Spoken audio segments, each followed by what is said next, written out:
श्रोतागण राधे राधे। आज हम आपको पौष पुत्रदा एकादशी का महत्व और उसकी कहानी सुनाने जा रहे हैं। इस कहानी को सुनने मात्र से हमें सारे व्रत का फल प्राप्त होता है। तो धर्मराज युधिष्ठिर कहने लगे कि हे भगवान, आपने पौष कृष्ण एकादशी अर्थात सफला एकादशी का महात्म्य बताकर बड़ी कृपा की। अब आप कृपा करके मुझे पौष माह के शुक्ल पक्ष की एकादशी के विषय में भी बताइए। इस एकादशी का क्या नाम है तथा इसके व्रत का क्या विधान है, इसकी विधि क्या है, इसका व्रत करने से किस फल की प्राप्ति होती है और इसमें कौन से देवता का पूजन किया जाता है। कृपया यह सब विधान पूर्वक कहिए। भगवान श्री कृष्ण बोले, पौष माह के शुक्ल पक्ष में आने वाली इस एकादशी को पौष पुत्रदा एकादशी कहा जाता है। इसमें नारायण भगवान की पूजा की जाती है। विधि पूर्वक इस व्रत का करना चाहिए। इस चर और अचर संसार में पुत्रदा एकादशी के व्रत के समान दूसरा कोई व्रत नहीं है। इसके पुण्य से मनुष्य तपस्वी, विद्वान और लक्ष्मीवान होता है।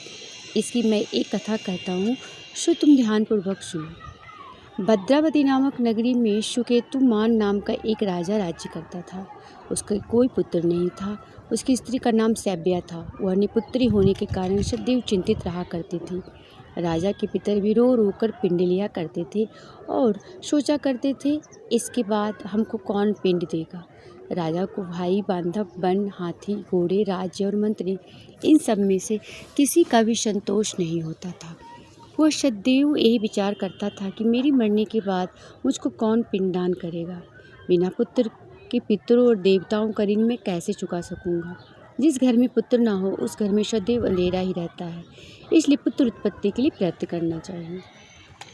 जिस मनुष्य ने पुत्र का मुख देखा है वह धन्य है। उसको इस लोक में यश और परलोक में शांति मिलती है, अर्थात उनके दोनों लोक सुधर जाते हैं। पूर्व जन्म से कर्म से ही इस जन्म में पुत्र, धन और आदि प्राप्त होते हैं। राजा इसी प्रकार रात दिन चिंता में लगा रहता था।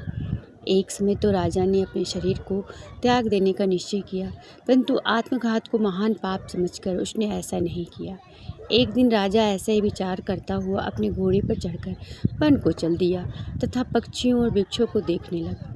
उसने देखा कि वन में मृग, व्याघ्र, सूअर, सिंह, बंदर, सांप आदि सब भ्रमण कर रहे थे। हाथी अपने बच्चों और हथनियों के बीच घूम रहा है। इस वन में कहीं तो गीदड़ अपने कर्कश स्वर में बोल रहे हैं, कहीं उल्लू ध्वनि कर रहे हैं। वन के दृश्य को देखकर राजा सोच विचार में लग गया। इसी प्रकार आधा दिन बीत गया। वो सोचने लगा कि मैंने कई यज्ञ किए, ब्राह्मणों को स्वादिष्ट भोजन से तृप्त किया, फिर भी मुझको दुख प्राप्त हुआ, क्यों।